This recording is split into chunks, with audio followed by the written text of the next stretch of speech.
हे माता ब्रह्मचारिणी, पर्वत राज हिमालय की दुलारी, नवरात्रि के दूसरे दिन की तुम हो उजियारी। हाथ में जपमाला और कमंडल, भक्तों के जीवन से संकट दूर करने वाली हमारी तुमसे ही आरंभ होती है। नवरात्रि की पावन साधना तुमसे मिलती है, संयम तप और धैर्य की शक्ति। जगदम्बा, हम सब पर कृपा बरसाओ, भक्ति और विश्वास का प्रकाश फैलाओ, घर घर में सुख शांति का वरदान दो, अपने भक्तों को सदा अपना आशीर्वाद दो। जय माँ भगवती, जय माँ भवानी।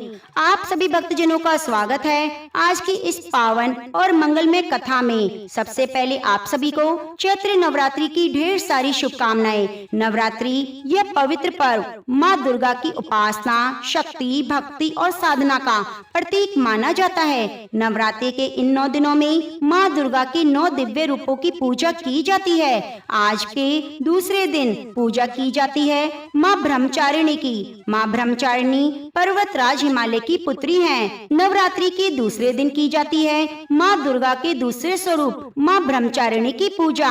इनकी पूजा करने से शक्ति, संयम, तप, धैर्य की संचार की ऊर्जा मिलती है। आज की कथा में मैं आपको सुनाने वाली हूँ माँ ब्रह्मचारिणी की वह पवित्र कथा, और साथ ही हम जानेंगे चैत्र नवरात्रि का महत्व और पौराणिक कथा, और साथ ही सुनेंगे दुर्गा सप्तशती का दूसरा अध्याय। इन कथाओं के माध्यम से हमें समझने का अवसर मिलेगा कि नवरात्रि केवल एक पर्व नहीं बल्कि भक्ति, आत्मशक्ति और आध्यात्मिक जागरण का समय है। तो मेरे प्यारे भक्तजनों, अगर आप चाहते हैं माता रानी की कृपा आपके जीवन पर बनी रहे, आपके कष्ट दूर हों, तो इस पावन कथा को अंत तक जरूर सुनिए। एक बार फिर से आप सभी को चैत्र नवरात्रि की ढेर सारी शुभकामनाएं। तो आइए पूरी श्रद्धा और भक्ति के साथ माँ ब्रह्मचारिणी की दिव्य कथा को सुनते हैं। जय माँ ब्रह्मचारिणी। माता की यह कथा हमें सिखाती है कि कठिन से कठिन परिस्थितियों में भी संयम, धैर्य और सत्य के मार्ग पर चलते हुए किसी प्रकार ईश्वर को प्राप्त किया जा सकता है। तो आइए इस पावन कथा की शुरुआत करते हैं। बहुत समय पहले हिमालय की गोद में एक छोटा सा राज्य था। यह राज्य भव्य तो नहीं था, परंतु यहाँ के लोग बहुत धार्मिक, श्रद्धालु और तपस्वी थे। यहाँ के राजा हेमवान अपनी धर्म निष्ठा और भक्ति के लिए विख्यात थे। उनकी रानी मैना देवी अपने तप, त्याग और सौम्यता से प्रजा का हृदय जीत चुकी थी। राजा और रानी भगवान शिव और माँ पार्वती आदि शक्ति के परम उपासक थे। वे प्रतिदिन आदि शक्ति माता की आराधना करती और यही संकल्प करती कि एक दिन उनके घर में ऐसी संतान जन्म ले जो स्वयं धर्म, भक्ति और शक्ति का प्रतीक बने। समय बीता। एक दिन रानी मैना ने एक दिव्य कन्या को जन्म दिया। उस कन्या का स्वरूप अलौकिक था। उसकी मुख पर तेज, आंखों में करुणा और हृदय में अद्भुत शांति झलक रही थी। राजमहल में चारों ओर आनंद और उत्सव का माहौल था। देवताओं ने आकाश से पुष्प वृष्टि की, ऋषि मुनियों ने भविष्यवाणी की। यह कन्या संसार को धर्म, संयम और तपस्या का मार्ग दिखाएगी। इस कन्या का नाम रखा गया पार्वती। पार्वती बचपन से ही अत्यंत साध्वी, विनम्र और संयमी थी। अन्य राजकुमारियां जब खेलों में रुचि लेती, वहीं पार्वती भक्ति और ध्यान में समय बिताती। वे प्रतिदिन प्रभात होते ही गंगा जल में स्नान करती, शिव जी के नाम का जप करती, हाथों में तुलसी और बेल पत्र चढ़ाती। उनका मन सांसारिक वस्तुओं में नहीं लगता। वे राजमहल के वैभव से परे साधु संतों की संगति और मंत्र जाप में प्रसन्न रहती। एक दिन ऋषि नारद राजमहल में आए। उन्होंने कन्या पार्वती का तेज देखा और राजा रानी से कहा, हे राजन, यह कन्या साधारण नहीं, ये स्वयं शक्ति का अवतार है। इसका भाग्य अद्भुत है। भगवान महादेव की अर्धांगिनी बनेगी और विश्व का कल्याण करेगी। राजा रानी तो यह सुनकर अभिभूत हो गए, किंतु पार्वती के हृदय में तो पहले से ही भगवान शिव के प्रति अद्भुत भक्ति और आकर्षण था। जब ऋषि ने यह भविष्यवाणी सुनाई तो उन्होंने मन ही मन प्रण किया कि केवल और केवल शिव जी को ही अपना वर बनाएंगे। पार्वती ने अपने माता पिता से आज्ञा लेकर घोर तपस्या प्रारंभ की। उन्होंने महलों का सुख त्याग दिया, आभूषण उतार दिए, साध्वी वस्त्र धारण किए। वे पर्वतों की गुफाओं में बैठकर शिव जी का ध्यान करने लगी। शुरू में उन्होंने केवल फल फूल खाकर तप किया। फिर समय बीतते बीतते केवल पत्तों पर अपना जीवन यापन करने लगी। धीरे धीरे उन्होंने भोजन का भी त्याग कर दिया, केवल वायु पर ही जीवित रही। उनकी यह तपस्या वर्षों तक चलती रही। ऋषि मुनि और देवता भी उनके तप की शक्ति से विस्मित हो गए। तपस्या के दौरान पार्वती ने असंख्य कठिनाइयों का सामना किया। कभी हिमालय की गुफाओं में बर्फ की ठंडी हवाएं चलती, कभी सूर्य की तपन तपाती, कभी जंगली जानवर उन्हें डराने आते, परंतु पार्वती अडिग रही। उन्होंने एक क्षण भी शिव जी के ध्यान से विचलित नहीं होने दिया। उनका मन तप में गहन होता चला गया। देवताओं ने देखा पार्वती इतनी कठोर तपस्या कर रही है, परंतु शिव जी गहन समाधि में लीन हैं। वे पार्वती के तप को समझ नहीं पा रहे थे। देवताओं ने मिलकर कामदेव को भेजा, वे शिव जी का ध्यान भंग करें, लेकिन कामदेव शिव जी की समाधि भंग नहीं कर पाए और स्वयं भस्म हो गए। पार्वती ने जब यह समाचार सुना तो वे और अधिक कठोर तपस्या में लीन हो गई। उन्होंने संकल्प लिया, जब तक प्रभु शिव मुझे स्वीकार नहीं करेंगे, मैं इस तप से पीछे नहीं हटूंगी। इसी घोर तपस्या और स्वयं के कारण माता का स्वरूप ब्रह्मचारिणी कहलाया। ब्रह्म का अर्थ होता है तप, त्याग और ज्ञान, और चारिणी का अर्थ होता है आचरण करने वाली। इस प्रकार पार्वती का यह तपस्विनी रूपी माता ब्रह्मचारिणी के रूप में प्रसिद्ध हुई। इसी दौरान हिमालय की तलछटी में एक छोटा सा गांव था। उस गांव में सुधनवा नामक एक ब्राह्मण रहता था।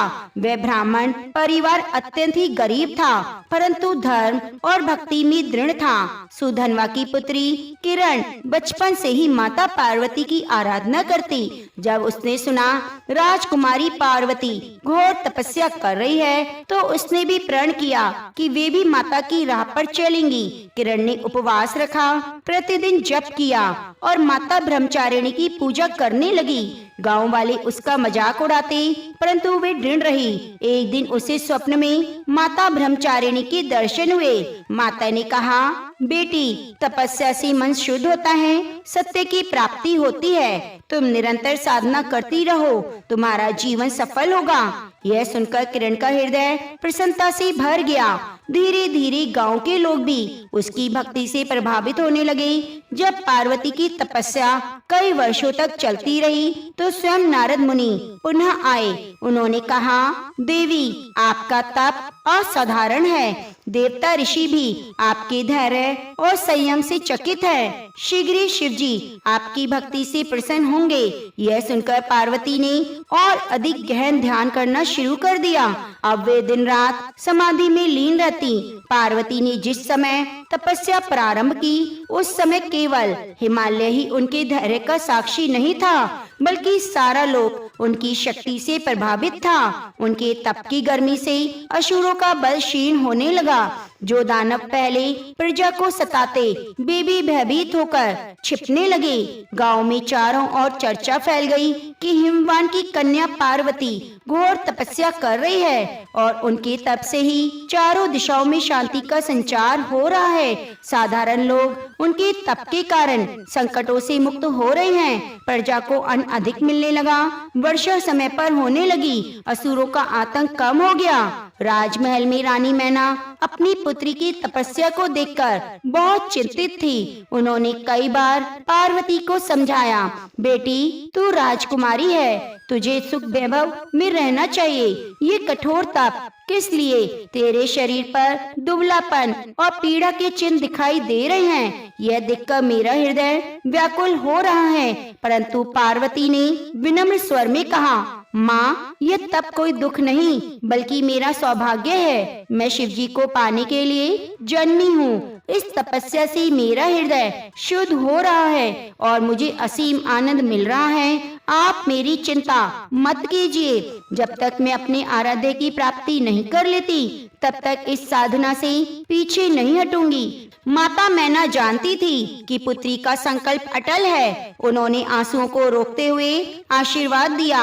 देवताओं ने देखा कि पार्वती की तपस्या से असुरों का आतंक कम हो गया है, लोक में धर्म की पुनः स्थापना हो रही है। वे सभी ब्रह्मा जी के पास गए और बोले, भगवान, पार्वती तपस्या कर रही है, परंतु महादेव समाधि में लीन हैं। यदि शिव जी इन्हें स्वीकार नहीं करते तो यह संसार असंतुलित हो जाएगा। हमें कोई उपाय करना चाहिए। ब्रह्मा जी ने गंभीरता से कहा, तपस्या व्यर्थ नहीं जाएगी। पार्वती ब्रह्मचारिणी रूप में तप कर रही है। जब उनका तप पूर्ण होगा तब शिव स्वयं उनकी परीक्षा लेंगे, उन्हें स्वीकार करेंगे।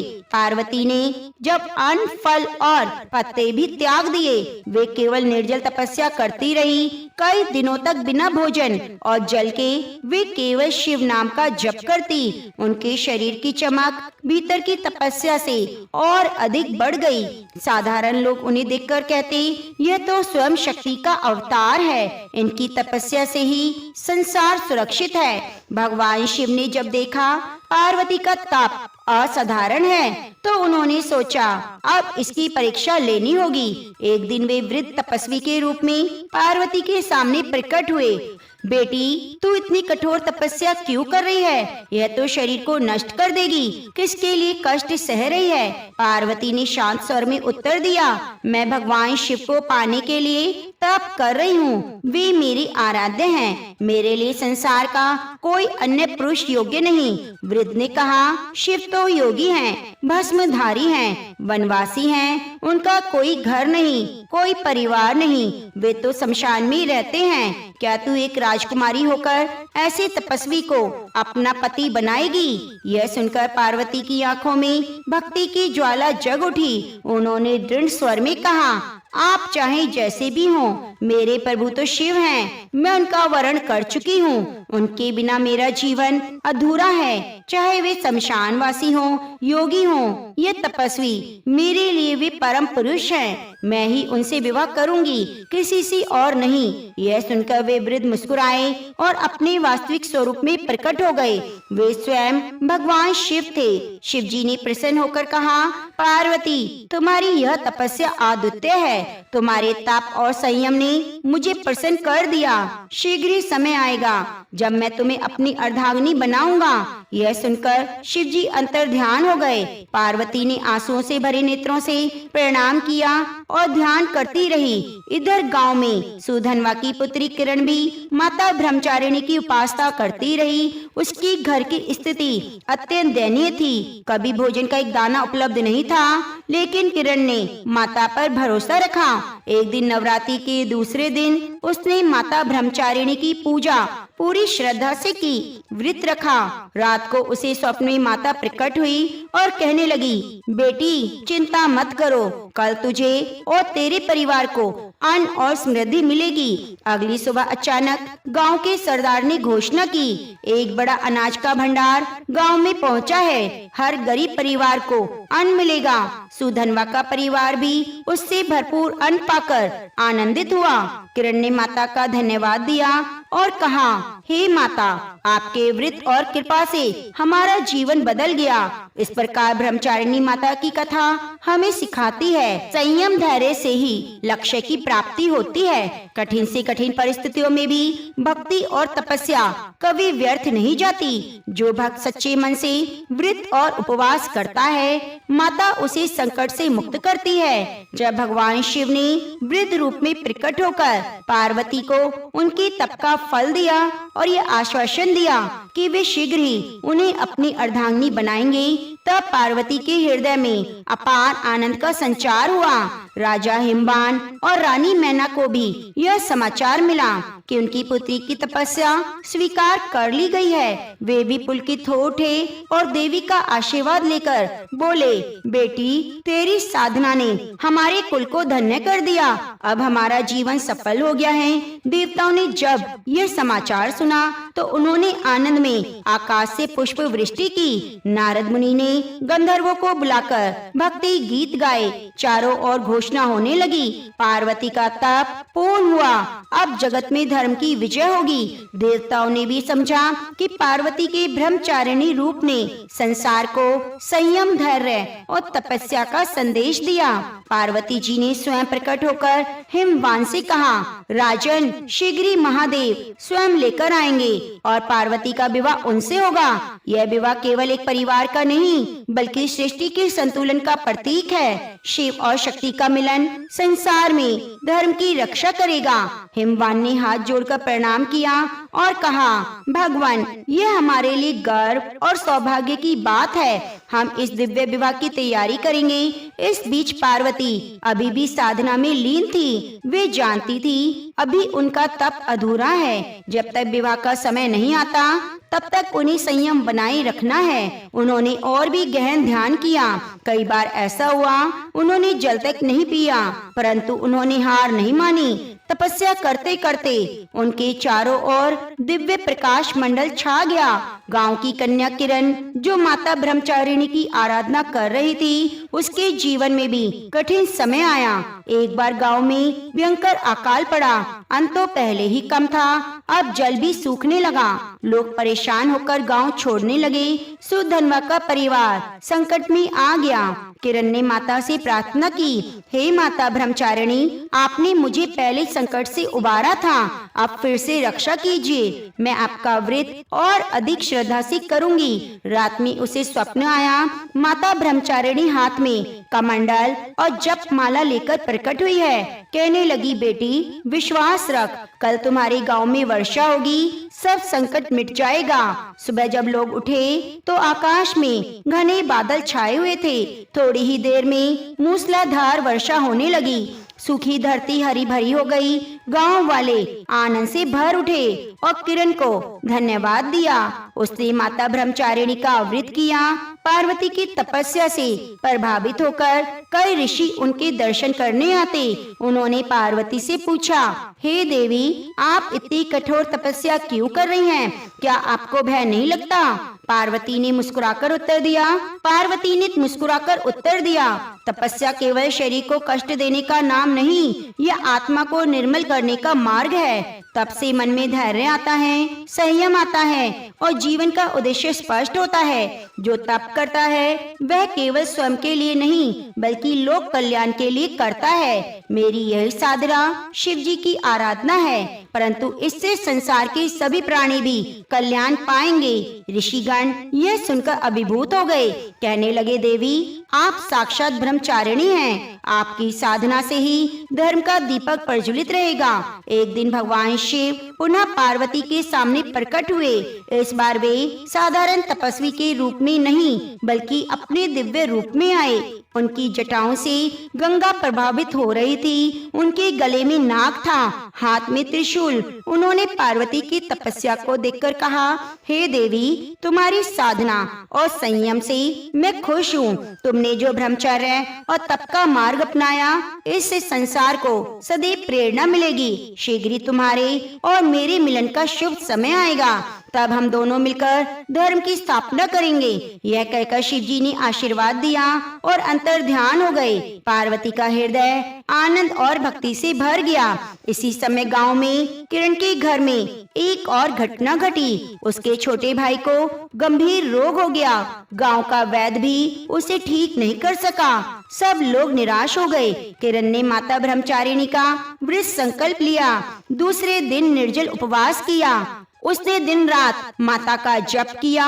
रात को स्वप्न में उसने देखा माता ब्रह्मचारिणी कमंडल से जल छिड़क रही है और कह रही है, बेटी चिंता मत कर, यह जल तेरा भाई पिएगा तो स्वस्थ हो जाएगा। सुबह जब वह उठी तो आश्चर्य हुआ। पास में एक छोटा सा पात्र रखा है जिसमें शुद्ध जल था। उस जल को उसने अपने भाई को पिलाया और देखते ही देखते रोग दूर हो गया। गांव के लोग इस चमत्कार को देखकर बोल उठे, सत्य है, माता ब्रह्मचारिणी की महिमा अपरंपार है। ऋषि मुनियों ने कहा, जो कोई भी नवरात्रि के दूसरे दिन माता ब्रह्मचारिणी की उपासना करता है, उसे तप, संयम और धैर्य की शक्ति प्राप्त होती है। उसके जीवन से भय, चिंता और असफलता दूर हो जाती है। माता ब्रह्मचारिणी की कृपा से जीवन का मार्ग प्रकाशित होता है। हर मनुष्य अपनी मनोकामना पूर्ण कर सकता है। अब समय आ गया जब शिव और पार्वती का दिव्य मिलन होना था। देवताओं ने शुभ समाचार सुनकर सभी दिशाओं में हर्ष फैला दिया। राजा हिमवान के महल में तैयारियां होने लगी। कन्या पार्वती को सजाया गया, परंतु वे अब भी अपने ब्रह्मचारिणी स्वरूप की भांति विनम्र थी। गांव वाले भी इस विवाह की कथा को सुनकर आनंदित थे। सभी लोग यही कह रहे थे, यह विवाह केवल एक युगल का नहीं बल्कि धर्म और शक्ति का मिलन है। राजा हिमवान और उनकी रानी मैना के आश्रम में साध्वी पार्वती के तप की चर्चा दूर दूर तक फैल चुकी थी। अब जब वर्षों तक समय बीत चुका था, पर्वतों की ठंडी हवाएं, बारिश की झड़ी, तपते सूर्य की किरणें, कठोर भूख प्यास थी, पार्वती जी के संकल्प को डिगा ना सकी। सारे देवगण यह देखकर विस्मित थे। ब्रह्मा जी ने इंद्र से कहा, देवेंद्र देखो, यह वही पार्वती है जो पूर्व जन्म में दक्ष कन्या सती के रूप में शिव को पति मान चुकी थी। आज पुनः उसी सत्य को सिद्ध करने के लिए तप कर रही है। इसकी तपस्या निष्फल नहीं जाएगी। इंद्र ने उत्तर दिया, प्रभु सचमुच यह ब्रह्मचारिणी का रूप अद्वितीय है। इसके तेज से समस्त ब्रह्मांड प्रकाशित हो रहा है। उसकी साधना से धरती, आकाश और पाताल में भक्ति का संदेश पहुंच रहा है। एक दिन महान तपस्वी नारद जी पुनः वहां आए। उन्होंने पार्वती जी को तपस्या में लीन देखा। उनका शरीर सूख चुका था, परंतु नेत्रों में तेज और मन में अटूट शांति थी। नारद जी ने कहा, पुत्री, तुम्हारी ये साधना अद्वितीय है। ब्रह्मचर्य का पालन और स्वयं की ज्योति ने तुम्हें ब्रह्मचारिणी बना दिया। यह रूप संपूर्ण स्त्री जाति के लिए आदर्श है। तुमने जो संकल्प लिया वह अवश्य पूर्ण होगा। पार्वती ने विनम्रता से उत्तर दिया, गुरुदेव, मेरे लिए यही जीवन का लक्ष्य है। मैं शिव जी को पति रूप में प्राप्त करूंगी। यदि यह तब भी असफल हो जाए तो मैं जन्म जन्मांतर तक इसी मार्ग पर चलती रहूंगी। देवगण पार्वती जी की तपस्या से प्रभावित होकर उनकी परीक्षा लेने आए। वे ब्राह्मण का रूप धारण कर बोले, हे कन्या, तुम इतनी कठोर तपस्या क्यों कर रही हो? संसार के त्रिपुरारी शिव तो अकिंचन, विरक्त, भस्मधारी हैं। वे गृहस्थ धर्म में नहीं रहते। ऐसे विरक्त योगी को पति बनाने का विचार क्यों कर रही हो? यदि तुम चाहो तो हम तुम्हें स्वर्ग के किसी देवता से विवाह करा दें। पार्वती मुस्कुराई, दृढ़ स्वर में बोली, मान्यवर, आप जो कुछ कह रहे हैं वे मेरे लिए सत्य नहीं। मेरे लिए तो शिव ही सर्वस्व हैं। वे विरक्त नहीं, जगत के पालन करता हैं। वे भस्मधारी नहीं, स्वयं सृष्टि के लिए सुशोभित स्वामी हैं। मैं उन्हें ही पति रूप में स्वीकार कर चुकी हूँ। आपके द्वारा दिया गया कोई भी अन्य विकल्प मेरे लिए व्यर्थ है। देवताओं ने यह उत्तर सुनकर एक दूसरे को देखा। उनकी आंखों में आदर था। उन्होंने सोचा, यह कन्या सचमुच अडिग है, इसे कोई डिगा नहीं सकता। उसी समय तारकासुर का एक दूत आया। उसने पार्वती को तपस्या करते देखा। हंसते हुए बोला, अरे भोली कन्या, इस व्यर्थ तपस्या से क्या मिलेगा? तुम इतनी सुंदर हो, तुम्हें तो ऐश्वर्य और भोग का जीवन जीना चाहिए। यह शिव तो तुम्हें कोई सुख नहीं देंगे। आओ मेरे स्वामी, तारकासुर से विवाह कर लो। वे तुम्हें तीनों लोकों की रानी बना देंगे। यह सुनते ही पार्वती की आंखें अग्नि के समान हो गई। उन्होंने तपस्विनी की शक्ति से दूत को श्राप दिया, अधम, तूने साधना में बाधा डाली है, इसी समय भस्म हो जा। उनकी वाणी से निकले शब्द अग्नि बन गए और दूत तत्काल भस्म हो गया। सारे देवता चकित हो गए। पार्वती जी की इस अडिगता को देखकर स्वयं ब्रह्मा जी प्रकट हुए। उन्होंने कहा, पुत्री, तुम्हारी ये तपस्या देवताओं के लिए भी दुर्लभ है। तुमने स्वयं तप और अटूट श्रद्धा से अपने को ब्रह्मचारिणी रूप में प्रतिष्ठित किया है। तुम्हारी इस तप से शिव जागृत होंगे। तुम्हारा संयोग अवश्य होगा। तुम्हारे यह रूप संसार को स्वयं श्रद्धा और ब्रह्मचार्य की प्रेरणा देगा। तुम अनंत काल तक ब्रह्मचारिणी देवी के नाम से पूजी जाओगी। पार्वती जी ने ब्रह्मा को प्रणाम किया और पुनः ध्यान में लीन हो गई। आकाश से दिव्य वाणी गूंजी। आकाश से दिव्य वाणी गूंजी। जो कन्या और माता स्त्री संयम, श्रद्धा और ब्रह्मचार्य का पालन करती है, वे ब्रह्मचारिणी के चरणों में स्थान पाती है। इस देवी की पूजा से साधकों को असीम धैर्य, अडिग मन और तप की शक्ति मिलती है। जो भक्त नवरात्रि के दूसरे दिन इनकी पूजा करते हैं, उनके जीवन से अज्ञान और दुख का नाश होता है। वर्षों वर्ष बीतते गए। ऋतुओं का परिवर्तन, शीत, ग्रीष्म, वर्षा की मार से पार्वती जी ने सहज भाव से स्वीकार कर लिया। कभी वे बेल पत्थर से जीवन निर्वाह करती, कभी गंगा जल से। कई बार तो महीनों तक निर्जल और निराहार रहकर वे अपने ध्यान में लगी रही। हिमालय का प्रत्येक वृक्ष, प्रत्येक नदी, प्रत्येक शिला उनकी तपस्या का साक्षी बन चुका था। एक दिन रानी मैना अपनी पुत्री को देखने आई। उन्होंने देखा पार्वती का शरीर अस्थियों का ढांचा बन गया है, आंखें भीतर धंस गई हैं, परंतु मुख पर तेज और आभा पहले से अधिक थी। मैना की आंखों से आंसू बह निकले। उन्होंने कहा, बेटी ये कैसी तपस्या है। माँ के हृदय पर कितना भार पड़ता है जब अपनी संतान को इस स्थिति में देखती है। मैं चाहती हूँ तुम सुख संपन्न जीवन जियो, भोग विलास में रहो, परंतु तुम तो अपना सर्वस्व तप में समर्पित कर चुकी हो। पार्वती ने धीरे से कहा, माँ आप व्यर्थ ही दुखी हो रही हो। यह तप मेरा नहीं बल्कि समस्त जग का कल्याण करने वाला है। शिव मेरे पति हैं, उन्हीं के सहयोग से इस धरती पर धर्म की स्थापना होगी। यदि आप मुझसे प्रेम करती हैं तो मुझे आशीर्वाद दें ताकि मैं अपने संकल्प में और अधिक दृढ़ हो सकूं। मैना ने आंखों से आंसू पोंछे अपनी पुत्री को आशीर्वाद देकर चली गई। देवताओं ने पार्वती की स्थिति देखी। उन्हें लगा अब समय आ गया, शिव जी को इस तपस्या का समाचार दिया जाए।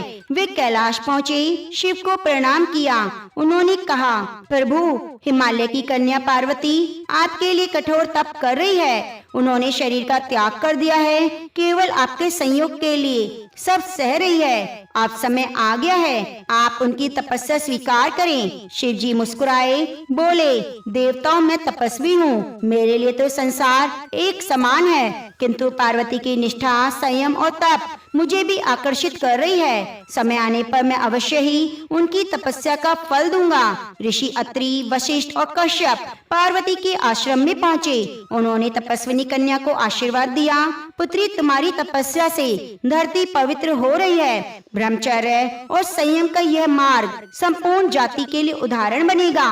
तुम्हारे संकल्प से ही असुरों का नाश होगा, धर्म की पुण्य स्थापना होगी। पार्वती ने पुनः प्रणाम किया, अपनी साधना में और गहरी हो गई। उसी समय आकाश से दिव्य वाणी हुई, हे कन्या तुमने ब्रह्मचारिणी का रूप धारण किया है। तुम्हारा यह रूप संयम और तपस्या का प्रतीक है। तुम्हारे नाम का स्मरण करने मात्र से साधक को कठोर तप की आवश्यकता नहीं। जो भक्त नवरात्रि के दूसरे दिन तुम्हारी पूजा करता है वह संयम, धैर्य और सफलता प्राप्त करता है। देवताओं ने यह वाणी सुनी, आनंदित हो गए। कुछ समय के बाद शिव जी ने योगी वेश धारण किया और शिव जी के सामने प्रकट हुए। उन्होंने कहा, हे कन्या तुम किसके लिए व्रत कर रही हो, तप कर रही हो? क्या तुम नहीं जानती शिव तो भूत प्रेत पिशाचों के स्वामी हैं। वे दिगंबर हैं, भस्म से शरीर ढकते हैं, सर्पों का आभूषण पहनते हैं। ऐसे योगी को पति बनाकर क्या पाओगी?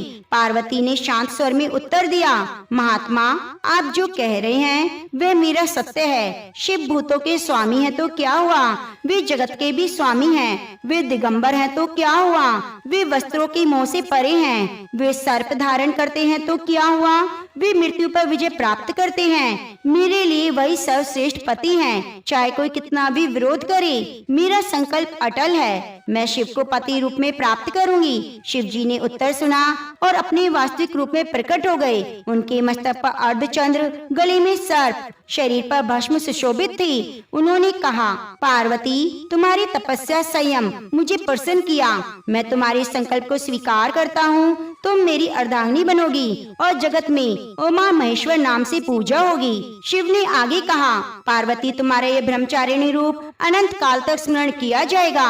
जो भी कन्या, स्त्री, पुरुष श्रद्धा से भक्ति का पालन करेगा तुम्हारे चरणों में स्थान पाएगा। नवरात्रि के दूसरे दिन जो भक्त तुम्हारी पूजा करेगा असीम धैर्य और आत्मबल मिलेगा। देवताओं ने जय जयकार की। जय ब्रह्मचारिणी माँ, जय उमा शक्ति। पूरा आकाश ओम नमः शिवाय माता रानी के जयकारों से गूंज उठा। शिव जी के स्वीकार करने के बाद हिमालय नगरी में आनंद छा गया।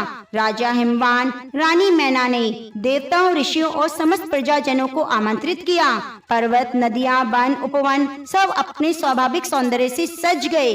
देवताओं ने कहा, यह केवल एक विवाह नहीं बल्कि धर्म की स्थापना है। इस पावन सहयोग से ही तारकासुर जैसे असुर का नाश होगा, संसार को शांति मिलेगी। शिव की बारात निराली थी। भूत, प्रेत, पिशाच, गंधर्व, किन्नर, नाग, देव सब सम्मिलित थे। हाथों में डमरू, शंख और शूल थे। वे बारात देखकर नगरवासी चकित रह गए। रानी मैना के मन में चिंता जागी। कैसी विचित्र बारात है, भूत प्रेतों से घिरी हुई। क्या मेरी पुत्री का जीवन सुखमय होगा?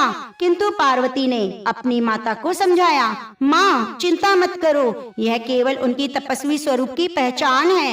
वास्तव में तो वे त्रिलोकी नाथ हैं। मैं उनके साथ सच्चा सुख पाऊंगी। ऋषि, मुनि, देवता, स्वयं ब्रह्मा विष्णु ने भी इस विवाह के शुभ कार्य को संपन्न कराया।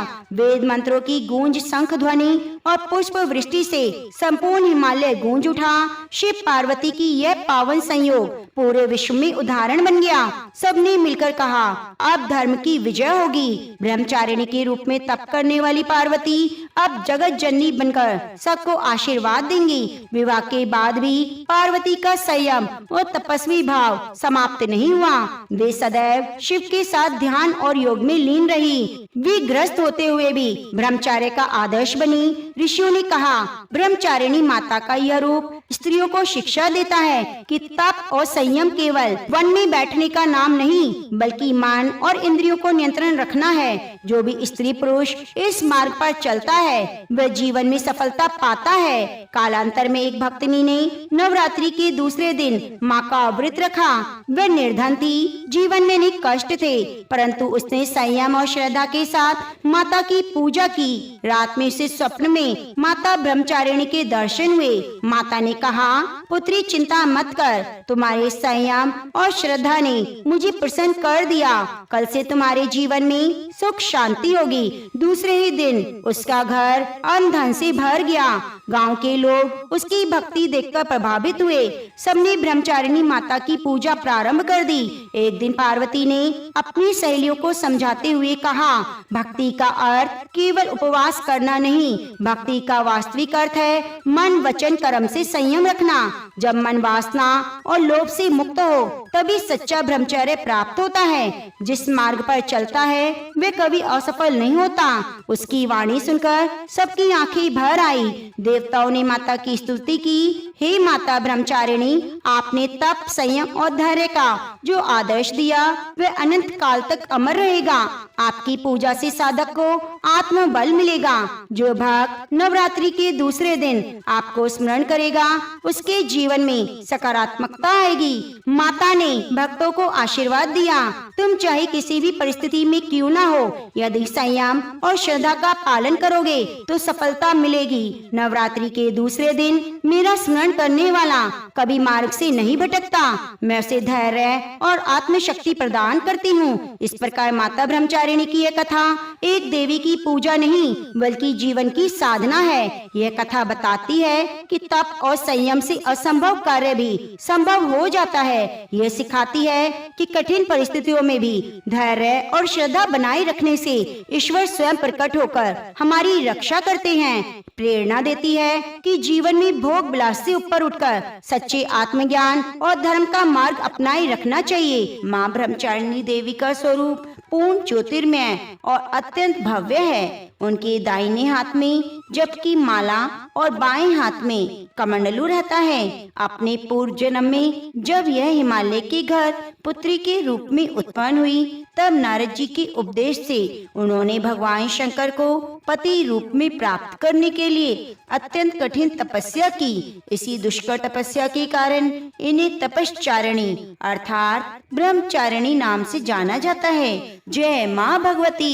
एक समय बृहस्पति जी ने ब्रह्मा जी के समक्ष चैत्र मास के शुक्ल पक्ष में आने वाली नवरात्रि का महत्व जानने की इच्छा जताई। उन्होंने कहा, इस व्रत का क्या फल है, इसे किस प्रकार से किया जाता है, सबसे पहले इस व्रत को किसने किया, यह सब विस्तार से कहिए। बृहस्पति जी के प्रश्नों का जवाब देते हुए ब्रह्मा जी ने कहा, हे बृहस्पति, प्राणियों के हित की इच्छा से तुमने बहुत ही अच्छा प्रश्न किया है। जो मनुष्यों के मनोरथ पूर्ण करने वाली माँ दुर्गा, महादेव, सूर्य और नारायण का ध्यान करता है वह धन्य है। यह नवरात्रि व्रत संपूर्ण कामनाओं को पूर्ण करने वाला है। इस व्रत को करने से पुत्र, सुख, धन, विद्या, अपार सुख की अनुभूति होती है। इस व्रत को करने से रोग दूर हो जाता है, घर में सुख समृद्धि की वृद्धि होती है, बांझ को पुत्र की प्राप्ति होती है, समस्त पापों से छुटकारा मिल जाता है। जो मनुष्य इस नवरात्रि को व्रत नहीं करता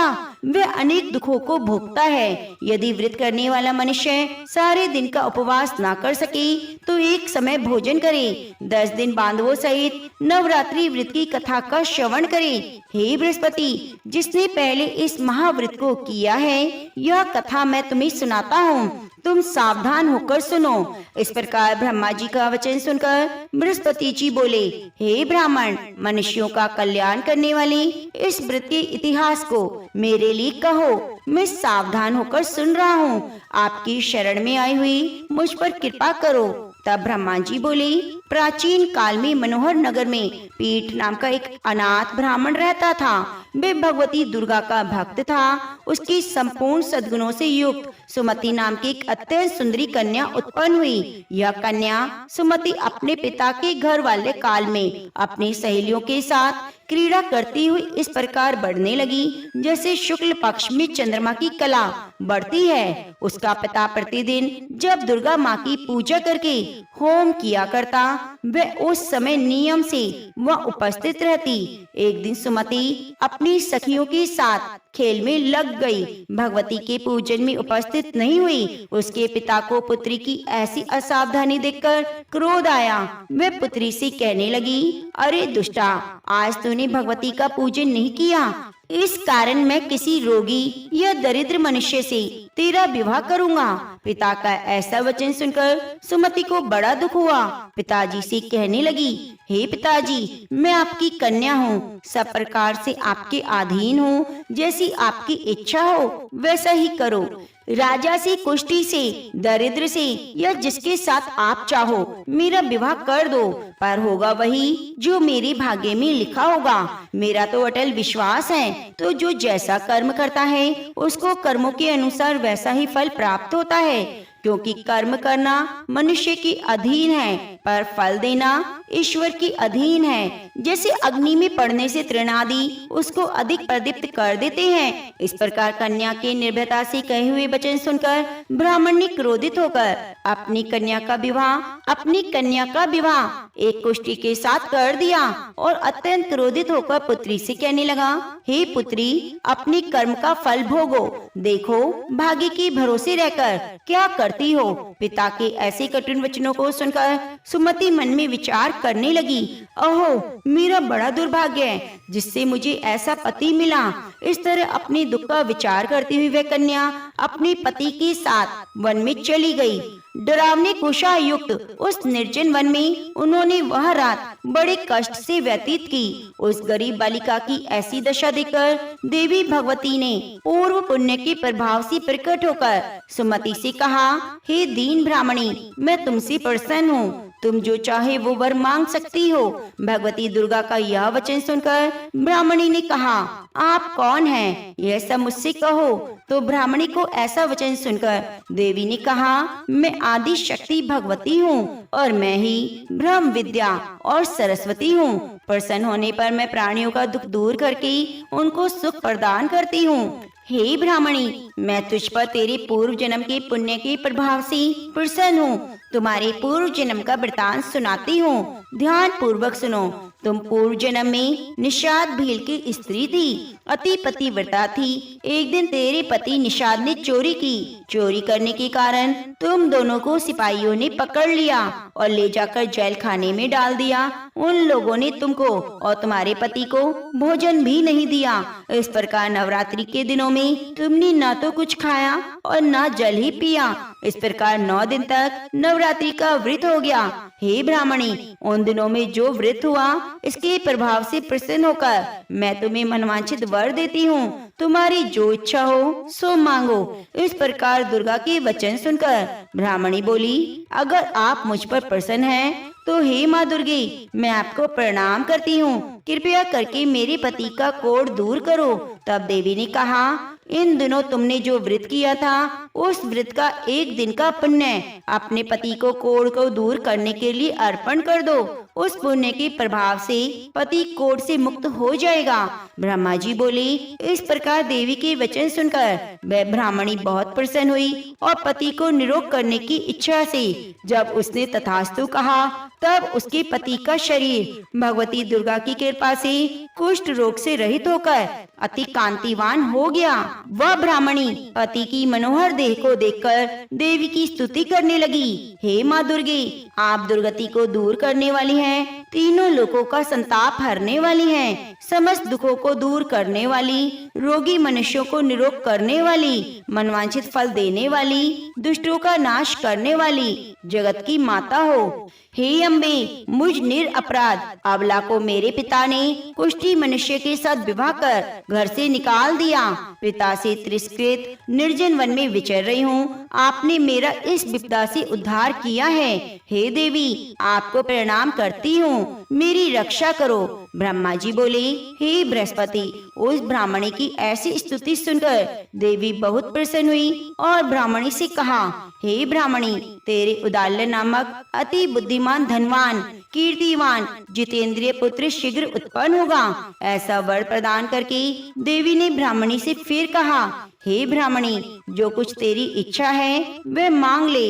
भगवती दुर्गा का ऐसा वचन सुनकर सुमति ने कहा, हे भगवती दुर्गे, अगर आप मुझ पर प्रसन्न हैं तो कृपया करके मुझे नवरात्र व्रत की विधि और उसके फल का विस्तार से वर्णन करें। इस प्रकार ब्राह्मणी के वचन सुनकर देवी दुर्गा ने कहा, हे ब्राह्मणी, मैं तुम्हें संपूर्ण पापों को दूर करने वाले नवरात्रि व्रत की विधि बतलाती हूँ, जिसको सुनने से मोक्ष की प्राप्ति होती है। चैत्र मास के शुक्ल पक्ष की प्रतिपदा से लेकर 9 दिन तक विधि पूर्वक व्रत करें। यदि दिन भर का व्रत ना कर सकें तो एक समय भोजन करें। विद्वान ब्राह्मणों से पूछकर घट स्थापना करें। वाटिका बनाकर उसको प्रतिदिन जल से सींचे। महाकाली, महालक्ष्मी, माँ सरस्वती देवी की मूर्ति स्थापित करके उनकी नित्य विधि सहित पूजा करें। पुष्पों से विधि पूर्वक अर्घ दें। बिजोरों के फल से अर्घ देने से रूप की प्राप्ति होती है। जाय फल से अर्घ देने से कीर्ति की प्राप्ति होती है। दाग से अर्घ देने से कार्य सिद्धि होती है। आमले से अर्घ देने से सुख की प्राप्ति होती है। केले से अर्घ देने से आभूषणों की प्राप्ति होती है। इस प्रकार पुष्पों और फलों से अर्घ देकर व्रत समाप्त होने पर 9वें दिन यथाविधि हवन करें। खांड, घी, गेहूं, शहद, जौ, तिल, बेल, नारियल, दाख और कदम्ब आदि से हवन करें। गेहूं से होम करने से लक्ष्मी की प्राप्ति होती है। खीर और चंपा के पुष्पों से धन की, बेल के पत्तों से तेज और सुख की प्राप्ति होती है। आंवले से कीर्ति, केले से पुत्र की, कमल से राज सम्मान की, दाखों से संपदा की प्राप्ति होती है। खांड, घी, नारियल, शहद, जौ, तिल और फलों से होम करने से मनवांछित वस्तु की प्राप्ति होती है। व्रत करने वाले मनुष्य इस विधि विधान से होम कर आचार्य को अत्यंत नम्रता के साथ प्रणाम करें और यज्ञ की सिद्धि के लिए दक्षिणा दें। इस प्रकार बताई हुई विधि के अनुसार जो व्यक्ति व्रत करता है उसकी सभी मनोरथ पूर्ण होते हैं। इसमें तनिक भी संदेह नहीं। इन 9 दिनों में जो कुछ दान किया जाता है उसका करोड़ों गुना फल मिलता है। इस नवरात्रि व्रत को करने से अश्वमेघ यज्ञ का फल मिलता है। हे ब्राह्मणी, इन संपूर्ण कामनाओं को पूर्ण करने वाले उत्तम व्रत को तीर्थ, मंदिर या घर में विधि के अनुसार करें। ब्रह्मा जी कहते हैं, हे बृहस्पति, इस प्रकार ब्राह्मणी को व्रत की विधि और फल बताकर देवी अंतर ध्यान हो गई। जो मनुष्य या स्त्री इस व्रत को विधि पूर्वक करता है वह श्लोक में सुख प्राप्त कर अंत में दुर्लभ मोक्ष को प्राप्त होता है। हे बृहस्पति, यह इस दुर्लभ व्रत का महत्व है जो मैंने तुम्हें बताया। यह सुनकर बृहस्पति जी आनंद से प्रफुल्लित होकर ब्रह्मा जी से कहने लगे, हे ब्राह्मण, आपने मुझ पर अति कृपा की जो मुझे नवरात्रि व्रत का महात्म्य बताया। ब्रह्मा जी बोले, हे बृहस्पति, यह देवी भगवती संपूर्ण शक्तियों से पूरित है, संपूर्ण लोकों का पालन करने वाली है। इस महादेवी के प्रभाव को कौन जान सकता है? तो प्रेम से बोलिए, देवी भगवती की जय। ओम नमः शिवाय। प्रिय भक्तों, अब आइए सुनते हैं दुर्गा सप्तशती का दूसरा अध्याय। ओम मध्यम चरित्र के विष्णु ऋषि, महालक्ष्मी देवता, उष्णिक शन, शाकंभरी शक्ति, दुर्गा बीज, वायु तत्व, यजुर्वेद स्वरूप है। श्री महालक्ष्मी की प्रसन्नता के लिए मध्यम चरित्र के पाठ में इसका विनियोग है। मैं कमल के आसन पर बैठी हुई प्रसन्न मुख वाली महिषासुर मर्दिनी भगवती महालक्ष्मी का भजन करती हूँ, जो अपने हाथों में अक्षमाला, शंख, घंटा, मधुपात्र, शूल, पाश और चक्र धारण करती हैं। ऋषि कहते हैं, पूर्व काल में देवताओं और असुरों में पूरे 100 वर्षों तक घोर संग्राम हुआ। उसमें असुरों का स्वामी महिषासुर था और देवताओं के नायक इंद्र थे। उस युद्ध में देवताओं की सेना महाबली असुरों से परास्त हो गई। संपूर्ण देवताओं को जीतकर महिषासुर इंद्र बन बैठा। तब पराजित देवता प्रजापति ब्रह्मा जी को आगे करके उस स्थान पर गए जहाँ भगवान शंकर और विष्णु विराजमान थे। देवताओं ने महिषासुर के पराक्रम पर अपनी पराजय का यथावत वृतांत और उन दोनों देवेश्वरों से विस्तार पूर्वक कह सुनाया। वे बोले, भगवान महिषासुर सूर्य, इंद्र, अग्नि, वायु, चंद्रमा, यम, वरुण और अन्य देवताओं के भी अधिकार छीनकर स्वयं सबका अधिष्ठाता बना बैठा है।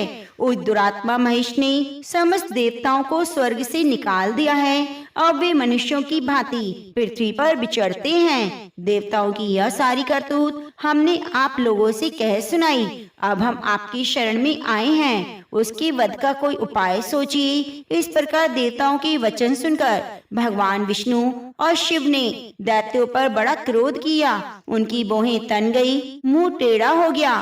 तब अत्यंत कोप में भरे हुए चक्रपाणी श्री विष्णु के मुख से एक महान तेज प्रकट हुआ। इसी प्रकार ब्रह्मा, शंकर, इंद्र आदि अनन्य देवताओं के शरीर से भी बड़ा भारी तेज निकला। वह सब मिलकर एक हो गया।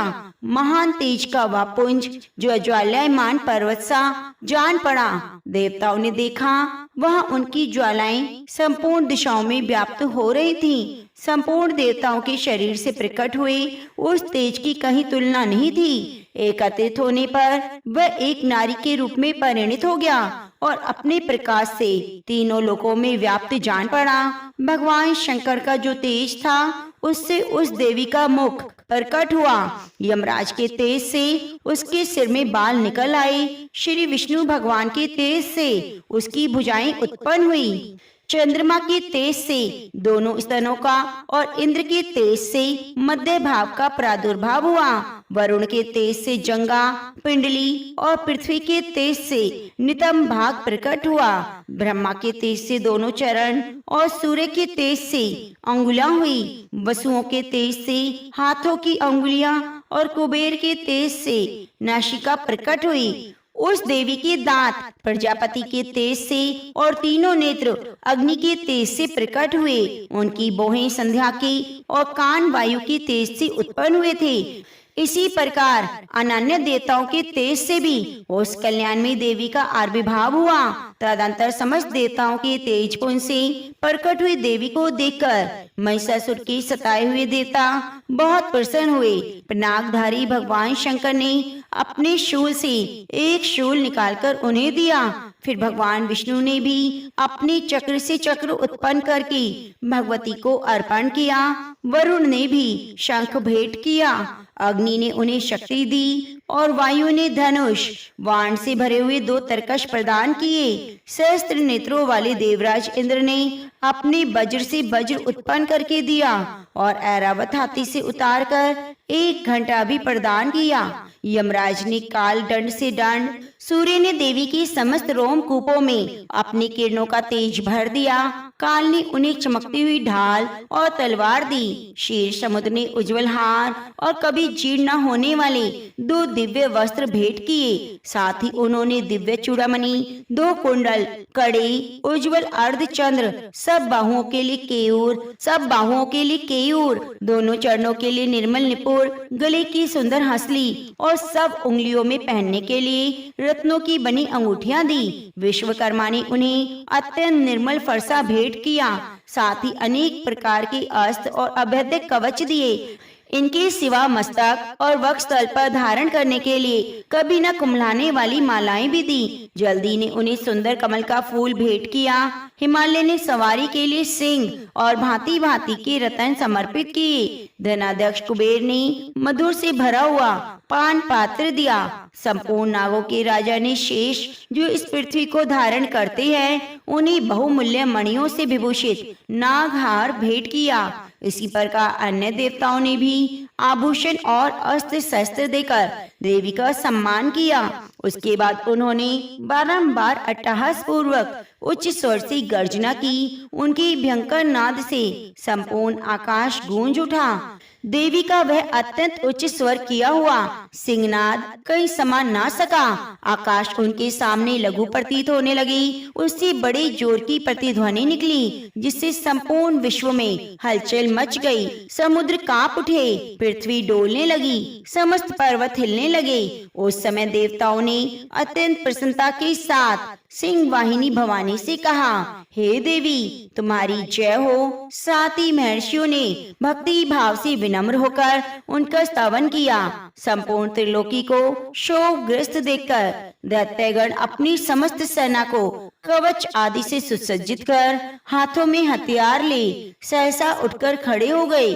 उस समय महिषासुर ने बड़े क्रोध में आकर कहा, आहा ये क्या हो रहा है। फिर वह संपूर्ण असुरों से घिरकर उस सिंहनाद की ओर लक्ष्य करके दौड़ा और आगे पहुंचकर उसने देवी को देखा जो अपनी प्रभा से तीनों लोकों को प्रकाशित कर रही थी। उनके चरणों के भार से पृथ्वी दबी जा रही थी। माथे के मुकुट से आकाश में रेखा सी खींच रही थी और वे अपने धनुष की टंकार से सातों पातालों को शुद्ध किए देती थी। देवी अपनी 1000 भुजाओं से संपूर्ण दिशाओं को आच्छादित करके खड़ी थी। उसके बाद उनके साथ दैत्यों का युद्ध छिड़ गया। नाना प्रकार के अस्त्रों के प्रहार से संपूर्ण दिशाएं उद्भासित होने लगी। चक्षुर नामक महान असुर महिषासुर का सेनानायक था। वे देवी के साथ युद्ध करने लगा। अन्य दैत्यों की चतुरंगी सेना साथ लेकर चामर भी लड़ने लगे। 60,000 रथियों के साथ आकर उदग्र नामक महादैत्य ने लोहा लिया। 1 करोड़ रथियों को साथ लेकर महाहनु नामक दैत्य युद्ध करने लगा जिसकी रोएं तलवार के समान तीखे थे। वह असिलोमा नाम का महादैत्य 5 करोड़ रथी सैनिकों सहित युद्ध में आ डटा। 60 लाख रथियों से घिरा हुआ वाशकल नामक दैत्य भी उस युद्ध भूमि में लड़ने लगा। परिवारित नामक राक्षस हाथी सवार और घुड़सवारों के अनेक दलों और 1 करोड़ रथियों की सेना लेकर युद्ध करने लगा। बिडाल नामक दैत्य 5000 रथियों से घिरकर लोहा लेने लगा। इसके अतिरिक्त और भी महादैत्य रथ, हाथी और घोड़े की सेना के साथ लेकर वहां देवी के साथ युद्ध करने आए। स्वयं महिषासुर रणभूमि में कोटि कोटि सहस्त्र रथ, हाथी और घोड़ों की सेना से घिरा हुआ था। वे दैत्य देवी के साथ तोमर, भिंडीपाल, शक्ति, मूषल, खड़ग, परशु, पट्टिश आदि अस्त्रों का प्रहार करते हुए युद्ध कर रहे थे। कुछ दैत्यों ने उन पर शक्ति का प्रहार किया, कुछ लोगों ने पाश फेंके, कुछ दूसरे दैत्यों ने खड़ग प्रहार करके देवी को मार डालने का उद्योग किया। देवी ने भी क्रोध में भरकर खेल खेल में ही अपने अस्त्रों की वर्षा करके दैत्यों की समस्त अस्त्र शस्त्र काट डाले। उनके मुख पर परिश्रम और थकावट की रंच मात्र भी चिन्ह न था। देवता और ऋषि उनकी स्तुति करते थे। वे भगवती परमेश्वरी दैत्यों के शरीरों पर अस्त्रों की वर्षा करती रही। देवी का वाहन सिंह भी क्रोध में भरकर गर्दन के बालों को हिलाता हुआ असुरों की सेना में इस प्रकार विचरने लगा मानो वनों में दावानल फैल रहा हो। रणभूमि में दैत्यों के साथ युद्ध करती हुई जगदम्बिका देवी ने जितने ने श्वास छोड़े वे सभी तत्काल सैकड़ों हजारों गणों के रूप में प्रकट हो गए और परशु, भिंडीपाल, खड़ग, पाटिश आदि असुरों का सामना करने लगे। देवी की शक्ति से बड़े हुए वे गण असुरों का नाश करते हुए नगाड़ा और शंख आदि बजाने लगे। उस संग्राम महोत्सव में कितने ही गण मृदंग बजा रहे थे। तदंतर देवी ने त्रिशूल से, गदा से, शक्ति की वर्षा से और खड़ग आदि से सैकड़ों महादैत्यों का संहार कर डाला। कितनों की घंटा के भयंकर नाद से मूर्छित करके मार डाला। बहुतेरे दैत्यों को पास से बांधकर धरती पर घसीटा। कितने ही दैत्य उनकी तीखी तलवार से दो दो टुकड़े हो गए। कितने ही गदा की चोट से घायल होकर धरती पर गिर गए। कितने ही मुश्किल की मार से अत्यंत आहत होकर रक्त बमन करने लगे। कुछ दैत्य शूल से छाती फट जाने के कारण पृथ्वी पर ढेर हो गए। उस रणांगण में बाण समूहों की वृष्टि से कितने ही असुरों की कमर टूट गई। बाज की तरह झपटने वाले देव पीड़क दैत्यगण अपने प्राणों से हाथ धोने लगे। किन्हीं की बाहें छिन भिन हो गई, कितनों की गर्दनें कट गई। कितने ही दैत्यों के मस्तक कट कट कर गिरने लगे। कुछ लोगों के शरीर मध्य भाग में विदीर्ण हो गए। कितने ही महादैत्य जंगा आदि कट जाने से पृथ्वी पर गिर पड़े। कितनों को ही देवी ने एक बाह, एक पैर और एक नेत्र वाले करके दो टुकड़ों में चीर डाला। कितने ही दैत्य मस्तक कट जाने पर भी गिरकर फिर उठ जाते और केवल धड़ के रूप में ही अच्छे अच्छे हथियार हाथ में लेकर देवी के साथ युद्ध करने लगते। दूसरे कबंध युद्ध के बाजों की लय पर नाचते थे। कितने ही बिना सिर के धड़ के हाथों में खड़ग, शक्ति और सृष्टि लिए दौड़ते थे। दूसरे महादैत्य ठहरो ठहरो ये कहते हुए देवी को युद्ध के लिए ललकारते थे। जहाँ वह घोर संग्राम हुआ था वहाँ की धरती देवी के गिराए हुए रथ, हाथी, घोड़े और असुरों की लाशों से ऐसे पट गई जहाँ चलना फिरना असंभव हो गया। दैत्यों की सेना में हाथी, घोड़े और असुरों के शरीरों से इतनी अधिक मात्रा में रक्तपात हुआ कि थोड़ी ही देर में वहाँ खून की बड़ी बड़ी नदियां बहने लगी। जगदम्बा ने असुरों की विशाल सेना को क्षण भर में नष्ट कर दिया। ठीक उसी तरह जैसे तृण और काठ की भारी ढेर को आग कुछ ही क्षण में भस्म कर देती है, और वह सिंह भी गर्दन की बालों को हिला हिलाकर जोर जोर से गर्जना करता हुआ दैत्यों के शरीरों से मानो उनके प्राण चुन लेता हो। वहां देवी के गणों ने भी उन महादैत्यों के साथ ऐसा युद्ध किया जिससे आकाश में खड़े हुए देवतागण उन पर बहुत संतुष्ट हुए और फूल बरसाने लगे। इस प्रकार मार्कंडेय पुराण में सार्वणिक मनमंत्र की कथा के अंतर्गत देवी महात्म्य में महिषासुर की सेना का वध नामक दूसरा अध्याय संपूर्ण हुआ। जय माँ भगवती, जय माँ भवानी। प्रिय भक्तजनों, चैनल को सब्सक्राइब करना ना भूलें और बगल में बनी घंटी को दबा लीजिए जिससे आने वाली कथा के नोटिफिकेशन आपको प्राप्त हो सके। और कमेंट बॉक्स में जय माँ भवानी, जय माँ भगवती जरूर जरूर लिखिए।